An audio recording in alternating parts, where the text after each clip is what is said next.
Bonsoir à tous. Et je vais vous demander d'accueillir Réalisateur.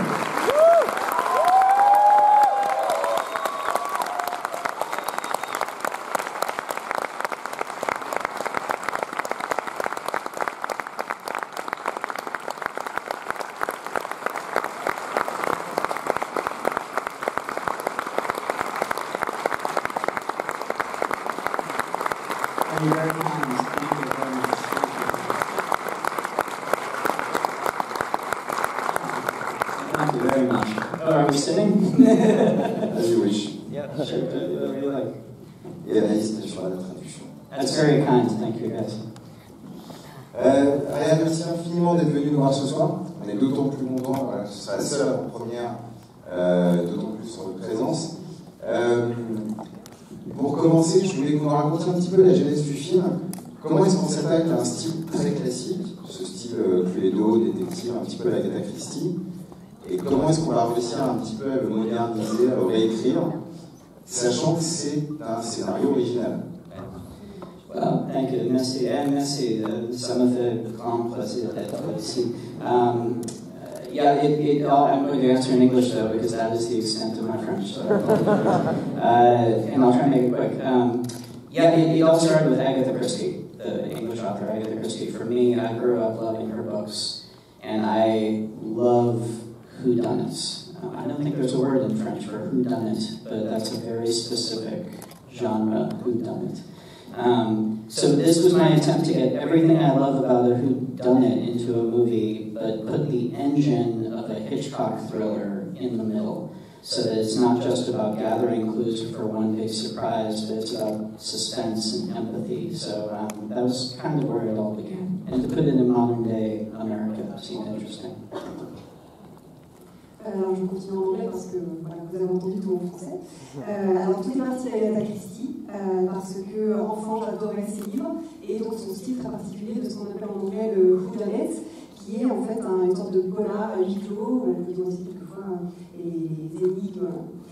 Et donc je voulais transposer tout ce que j'aimais dans ce style-là, je voulais le transposer en film, mais en mettant dedans le moteur d'un thriller à la Hitchcock, avec donc le suspense en plus et une touche de modernité, le faire se dérouler aujourd'hui en 2019. Bravo. Et alors, et peut-être un petit mot sur, après on va vous passer la parole, peut-être un petit mot sur le casting. Comment est-ce qu'on construit un casting comme ça avec autant de comédiens et de comédiennes aussi incroyables? Est-ce qu'on les pense dès l'écriture du scénario ou est-ce que ça arrive tard ensuite dans le déroulement de la construction du film? I've learned to not think of actors while I'm writing because inevitably you can't get the actors you were thinking of and your heart is broken. So I write just writing the characters and then I start casting. And for this movie, I knew I wanted an all-star cast. I knew I was trying to make it like the Agatha Christie movies I grew up watching with Peter Ustinov as Poirot, where every actor who came on screen, it was, oh my God, David Niven, Betty Davis, James Mason, every single one you love to see.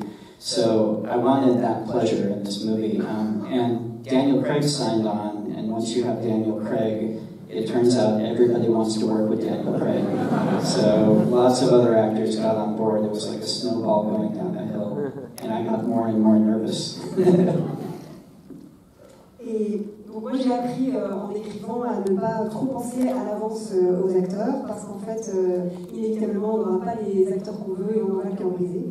Donc j'ai écrit d'abord les personnages et ensuite je suis passée à la phase de casting. Je savais que je voulais vraiment un casting rempli de stars parce que je voulais que ça fasse le même effet que quand moi je regardais les films adaptés d'Agatha Christie, notamment ceux avec Peter Ustinov. Je voulais qu'à chaque nouvelle apparition de personnage on dise ah là, il y a David Niven, il y a Bette Davis, il y a James Mason. Donc je voulais vraiment que ça fasse cet effet-là.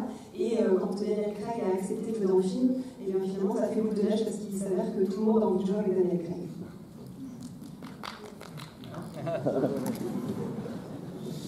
On va commencer à donner la parole au public qui va envoyer en ce sens, je pense. On va prendre une première question du jeune avec quelqu'un d'entre avec le vôtre, parce que il vient de Il arrive.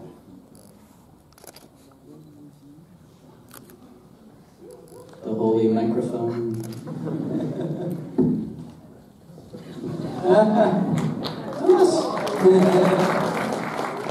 Teamwork.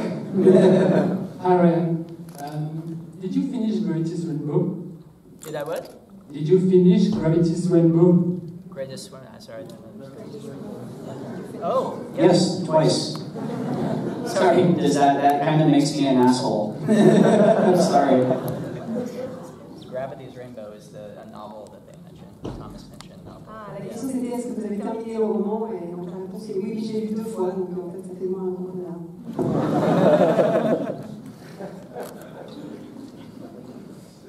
Une autre question.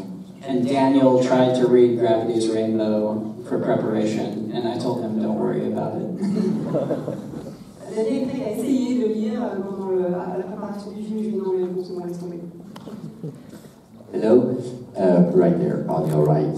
I think it's the best Enigma movie I saw since The Mirror Cracked in 1980. And I saw that you put some Murder, She Wrote references. Did you go back to old movies or old Enigma series before writing, or did you do the writing like, okay, I'm going to use like what I remember, but I'm not going to go and watch it again? Alors, j'ai vraiment adoré ce film, c'est vraiment pour moi un film, un des meilleurs polars que j'ai vu depuis très longtemps, et donc il y a une référence notamment dedans à HALLES, et je voulais savoir si vous aviez un petit peu revisité toutes ces références et défini l'écriture, parce que c'est venu ensuite. It's funny, I saw The Mirror Cracked in the theater also when I was young. I remember very vividly. Terrifying movie. I'm a whodunit junkie. I watch every fucking whodunit that comes out. I'll watch everything. And I have been since I was a kid, so I didn't really have to go back and study them. And I didn't want to specifically steal from anyone, so I wanted to just think generally, what do I love about the genre? And kind of distill that into it. But I guess I'm always researching because I watch literally every whodunit that comes out. Yeah, recently there was a very good ABC Murders with John Malkovich. Did you see that one? That was quite good. Yeah. Even the Adam Sandler one. I really love the Adam Sandler. That was so much fun watching. Oh well. Okay. Alors j'ai vu le film auquel vous faites référence, The Mirror Cracked, je ne connais pas le titre. Moi j'ai vu au cinéma aussi quand j'étais gamin et ça m'avait terrorisé. Et je dois dire que je suis complètement accro à ce genre de polar, à ce genre de whodunit, donc j'ai pas vraiment besoin d'aller d'y revenir, d'aller revisiter ces classiques, mais simplement je me suis demandé qu'est-ce que j'aime dans ce genre, et j'ai donc distillé au fil du film. Donc on peut dire que je fais un petit peu tout le temps des recherches à ce niveau-là, parce que j'en regarde énormément, donc notamment un téléfilm ABC il y a longtemps avec John Malkovich que j'ai adoré.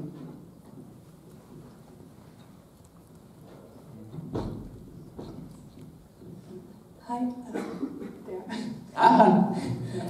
First, congrats, it was amazing. Thank you. I was wondering, between the first draft you wrote and the actual thing you saw, is there a huge difference? Was there maybe another story, another plot? Alors, félicitations pour ce film. Je voulais savoir, entre votre première version d'écriture et ce qui a été effectivement tourné, est-ce qu'il y avait beaucoup de différences dans l'intrigue notamment? I had the idea for this about 10 years ago, so I've been thinking about it a long time. And I only sat down to write it last January, and I wrote it very, very quickly. So once I'd written the script, I mean, if you're a writer, you know you always, lots of stuff changes. I did many drafts, but the fundamental shape of it and who did it and why and what the thing was about, it didn't really change. And even in editing, this movie, out of all the films that I've done, this changed the least in the editing, which is odd. It's probably just because it's so specific in its structure, I guess. Thanks. Alors c'est une idée que j'avais depuis 10 ans, donc j'avais eu beaucoup de temps d'y penser, mais je me suis seulement posée pour l'écrire en janvier dernier, donc je l'ai écrit extrêmement vite. Alors il y a eu, comme toujours, plusieurs versions, mais les bases étaient vraiment posées et j'ai pas changé tant de choses que ça, et surtout au montage, c'est peut-être l'une des films où j'ai changer le moins de choses, ce qui paraît surprenant. Et je pense que c'est aussi lié à la structure du film, donc les choses devaient être posées un petit peu dès le départ.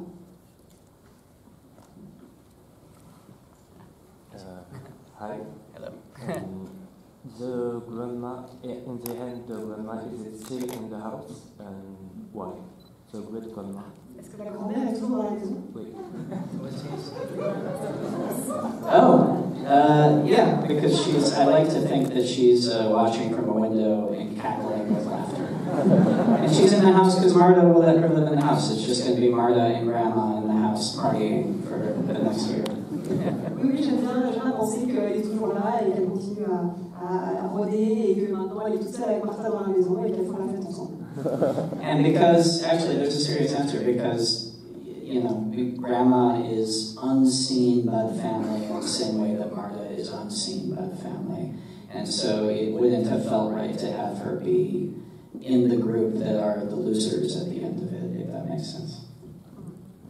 Et en fait, il y a quand même un rapprochement entre ces deux personnages. Ce sont des personnages qui sont un petit peu invisibles dans la famille, donc j'aime bien les réhabiliter à la fin du film. Voilà. On a bien l'impression que vous allez faire d'autres films avec Daniel Craig dans la même veine, un peu comme James Bond. Oui.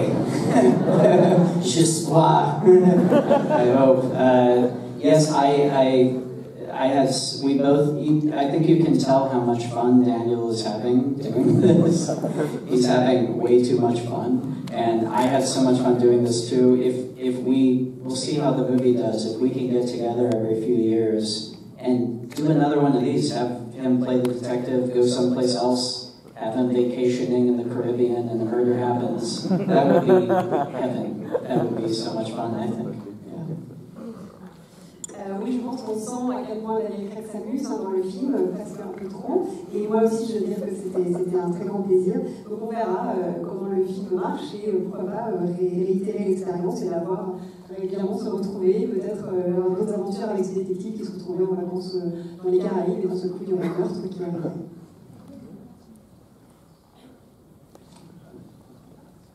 How is the directing of this movie different from the Star Wars that you were doing? En quoi réaliser ce film est différent de réaliser la réalisation de Star Wars?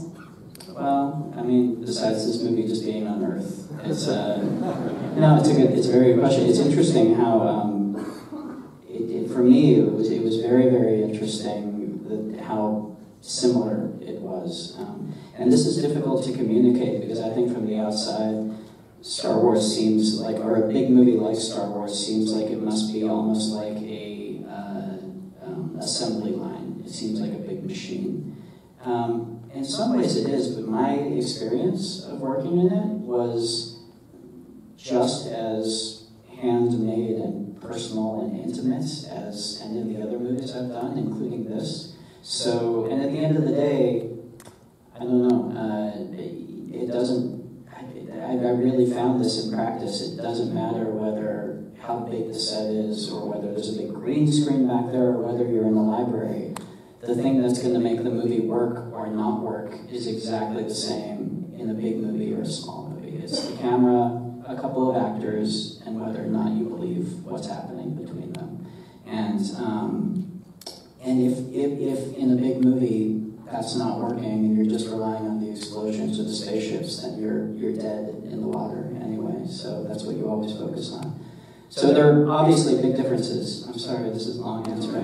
There are obviously big differences, but for me, the essential stuff, it felt very, very similar, you know. And similar to Star Wars, I got to work with great actors in this, which makes my job easy, I guess. Désolé. Alors, la différence essentielle est que ce film-là se déroule sur Terre. Mais sinon, c'est une question intéressante parce que ça surprend souvent et c'est difficile à exprimer, à expliquer, mais c'est en fait une expérience assez similaire. De l'extérieur, ça peut paraître extrêmement différent parce qu'un grand film comme Star Wars, ça donne l'impression que c'est une grosse machine, qu'on est sur une grosse chaîne de production. Mais dans mon expérience, c'est tout aussi artisanal, personnel, voire intime. comme façon de faire. Et finalement, j'ai trouvé que peu importe la qualité des décors, peu importe que derrière soi il y ait un écran vert ou une bibliothèque, les ressources sont les mêmes et l'essentiel est le même. C'est une caméra avec quelques acteurs, il faut avoir des personnages crédibles. Et si, bon, dans un gros film, ça ne marche pas, on peut toujours se reposer sur des explosions, etc. Mais alors, même s'il y a effectivement des différences, je trouve que au niveau essentiel, c'est la même chose, et surtout quand on travaille avec de grands acteurs, ça facilite vraiment la tâche.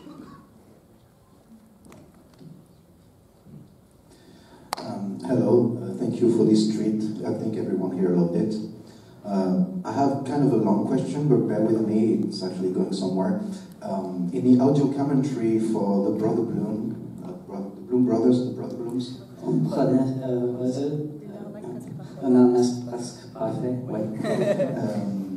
Well, in France it had a totally different title. Anyways, you state that you regret that VFX nowadays are no longer a chain of a thought process, they're just tossed out at VFX company. And I was wondering, for this film, working on such a heavily induced VFX film before, did it change the way you block your scenes or the way you're going to shoot a shot for VFX? Alors merci beaucoup de ce film, on a tous adoré ici. Alors vous avez dit dans le commentaire audio de votre film, du DVD de votre film Arnaque presque parfaite, vous disiez que vous regrettiez que les effets spéciaux aujourd'hui soient un peu soient pensés non pas en amont, mais soient en fait plus ou moins sous-traités après coup. Vous dites si j'ai une bêtise. Donc après avoir travaillé sur un gros film à effets spéciaux, aujourd'hui, qu'est-ce que ça vous a fait de revenir à quelque chose là, de plus organisé? Well, it's interesting because it actually, the question applies for me more to Looper than Star Wars, because I think when, as a director, you have to be very involved in how the special effects will be done is when you don't have much money to do them with. And that's when you have to pay very special attention to how you're approaching them. And that's when you can really get hurt by just throwing it to the effects company. With Star Wars, even though there are lots of effects, you have tons of money and you have ILM, literally the best artists on the planet working on the effects. You can afford, it's like working with a great actor. You can afford to just get in and do fine tuning. You don't have to worry that it's going to look bad. And so for me, engaging with effects the way that Kubrick did, where you're designing the effect, or where you're really involved in how are we going to achieve this, that's much more important than mid-level movies. But to answer your question, yes, it was quite nice just being able to shoot and know what we were shooting is going to be the film. But I enjoy working with special effects. It's just another tool in storytelling, I think. Alors, votre question pour moi, elle s'applique plutôt à un film comme Looper que comme un gros film comme Star Wars, parce que je trouve que le réalisateur a d'autant plus intérêt à s'investir dans la partie des spéciaux pour un film qui n'a pas beaucoup d'argent, et c'est là que ça risque plus facilement de déraper ou de vous faire mal si à l'arrivée le résultat ne vous plaît pas. Sur Star Wars, vous avez évidemment beaucoup d'effets, mais il y a énormément d'argent, et vous avez les meilleurs artistes qui soient d'effets spéciaux, donc vous pouvez vous permettre de lâcher prise, de les laisser faire. Mais j'aime bien ce que Kubrick disait, la façon qu'il avait de s'investir dans la post-production, les effets spéciaux, donc pour des films qui sont un peu dans les budgets intermédiaires. Donc oui, c'est vrai que j'ai aimé là vraiment retourner à uniquement des prises de vue réelles, mais j'adore aussi les effets spéciaux. There's one special effect in the movie I'm very proud of. So this is the level of special effects in this movie. At the very end, when she has the coffee mug, and it says, "My house," and the very last shot when she lifts it up and you just see "My house," there's a medium shot before that where originally you could see the writing on the mug, you saw "My house," and it tipped the joke and ruined it. So we had the digital effects artist move her fingers to cover the writing, so that the first time you see the words is when she lifts it up. And I'm as proud of that as I am of anything in Star Wars. Alors, pour vous dire le niveau d'effets spéciaux qu'on a dans ce film-là, donc le dernier plan à la fin où on la voit donc avec sa tasse dans les mains, où à la fin on voit écrit ma maison, mes règles, etc. Juste avant, il y a un autre plan un tout petit peu plus large et qui essaie de révéler justement le fait qu'elle avait le bug dans les mains. Et donc du coup, pour ne pas justement cacher le dernier plan, on a fait à l'équipe des effets spéciaux, on a fait lever les doigts de la comédienne pour qu'il couvre le bug. Et donc voilà, je suis aussi fière de cet effet spécial que de tous les effets spéciaux qu'on travaille. Hi, way up there. Hi. Well, first of all, thank you so much. It was such a great experience. And then I had two tiny questions, if that's okay. The first one being, what did you tell Daniel Craig? Because his acting and his accent, and also his name, and the entire character was just so funny. And I was wondering, what did you tell him as a director? And the second one being, how did you approach the whole decor and everything, well, the whole setting? Because as you said, the movie you did before that was in space, and so transitioning from space to a big-ass house in the countryside, how hard was it, and was it all on set, or did you have like a studio where you shot all of this? Thank you so much. Alors, donc, merci pour ce film. Alors, première question, qu'est-ce que vous avez dit à Daniel Craig pour qu'il soit aussi drôle dans le film et comment vous l'avez dirigé, et puis c'est aussi au sujet de son accent, comment vous l'avez aiguillé là-dessus. For Daniel, I gave him references for the accents. There's an American historian named Shelby Foote who has a very pleasing Southern accent. And so I gave him that reference, and honestly, I just he just ran with it.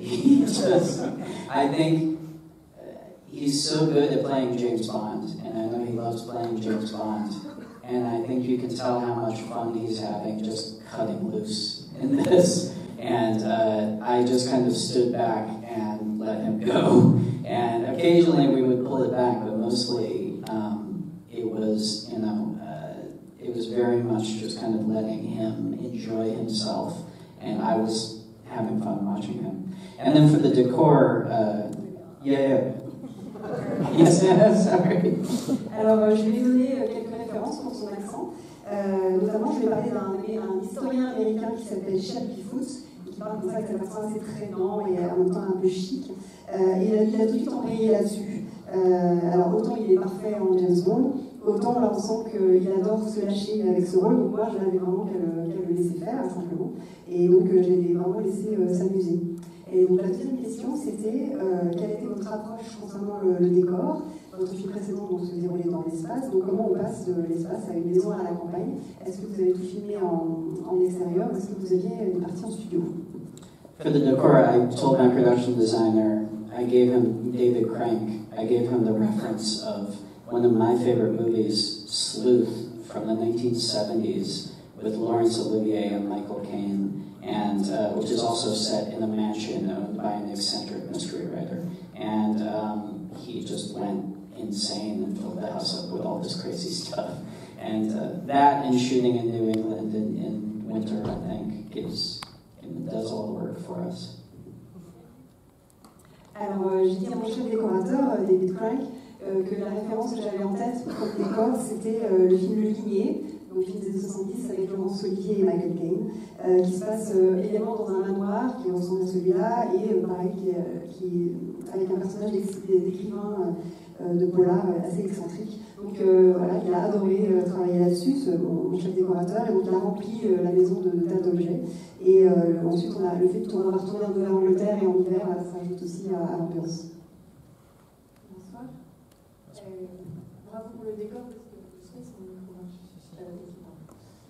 Ça porte bien le décor. Moi, j'ai une question par rapport à l'affiche. Est-ce que vous avez votre mot à dire par rapport à cette dernière? Parce que ça casse un peu le goût d'un être. Oh, I'm sorry. That's okay. Yeah, I have to say, I mean, they showed me a bunch of them, and we picked one, and voila. But I didn't mean to. Bon, effectivement, oui, on en a montré plusieurs affiches, et j'ai décidé de choisir celle-ci. Bon, je sais, désolée si c'est correspond pas à ce que vous voyez. It's difficult to communicate in marketing. You're always trying to find a balance. And it's tricky with this movie because of the balance between humor and suspense. And because you want to communicate it's fun, but you want to communicate it's a whodunit. It's a tricky line to walk, I think. Oui, en termes de marketing, c'est compliqué de trouver le bon équilibre entre la partie humour et la partie suspense, la partie divertissement et la partie polar. C'est peut-être pour ça aussi.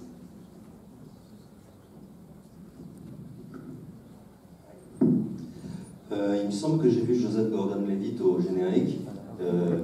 Est-ce qu'il était là juste pour faire un petit rôle par amitié ou est-ce qu'il avait un plus grand rôle qui a été coupé au montage?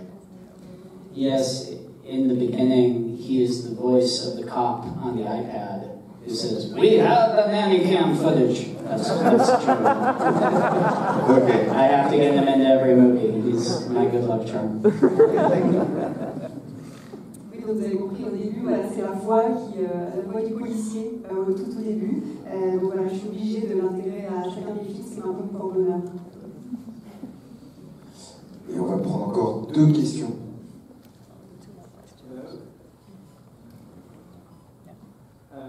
Thank you for the story.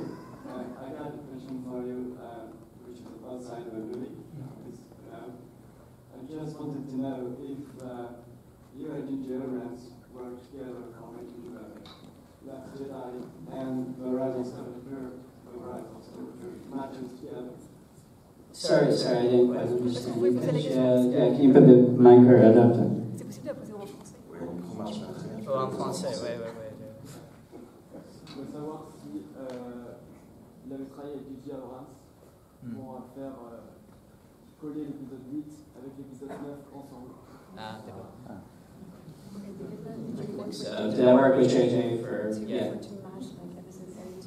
Yeah, we talked, and I mean, I told my story with mine, he's telling his story with 9, but with 8, and then he tells his story with 9, but we are talking the entire time, and when we sat down, and when he was going in to do it, we sat down and had a conversation, and there's back and forth and communication, so, yeah. Oui, on a beaucoup parlé, effectivement, on a chacun donné nos visions et on a énormément échangé. On va prendre la dernière question. Yeah, everybody's pointing right here. Everyone's pointing. Bonsoir. Somebody has we'll have to come back because everyone wants him to have one. Yes. Déjà, merci pour ce film que j'ai beaucoup aimé et encore bravo pour la mise en scène que chacun de vos films je trouve remarquable. Et donc j'avais une question par rapport à la mise en scène. Est-ce que vous la pensez pendant le scénario, pendant que vous écrivez, ou est-ce qu'elle vient après? Parce que je trouve qu'à chaque fois elle est vraiment formidable quelque chose aussi. Thank you. Yes, when I'm writing, I'm picturing the movie in my head. That's just the way I've always written. I have to be able to visually picture how it's going to be, and we don't always end up shooting it that way. But when I'm writing, I'm always imagining visually how the movie is going to come together. Oui, j'ai toujours fonctionné comme ça. C'est en écrivant le film, j'ai tout de suite des images qui me viennent en tête, des images du film comme je le voudrais. Alors c'est pas toujours comme ça que ça se passe à l'arrivée, on ne filme pas toujours de cette façon-là, mais en tout cas oui, je fonctionne exactement de cette façon-là. One more. Everyone is pointing to somebody here. I feel like it's important.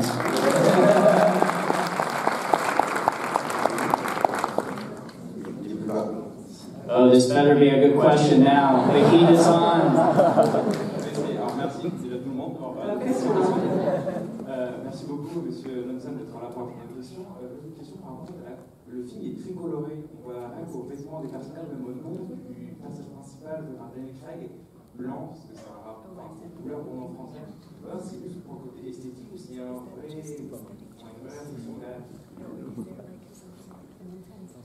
Oh. Always claim intent. Always plead intent. I mean, honestly, I chose the name Benoit Blanc because I had a French tutor whose name was Benoit, and I like that name. And I wanted a last name that Americans would mispronounce because that's funny. It's like Poirot. So I like that though, that he is white and everyone else is colorful. He is the neutral center to this colorful circle. I'm going to start claiming that I intended that.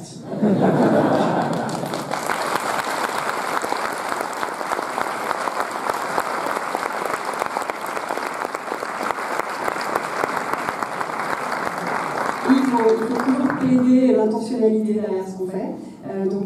Oui, j'ai choisi ce nom Benoît Blanc parce que j'ai eu un prof de français qui portait ce prénom et j'aimais beaucoup ce prénom. Et Blanc, c'est parce que je voulais un mot français que les Américains allaient mal prononcer, un peu comme Poirot, que tout le monde prononce mal en anglais. Et donc j'aime bien cette idée de blanc qui est la neutralité au milieu de ce cercle très coloré. Et voilà, maintenant, à partir de maintenant, je vais vraiment parler de ça et développer cette idée-là. C'est une bonne dernière question. Merci beaucoup.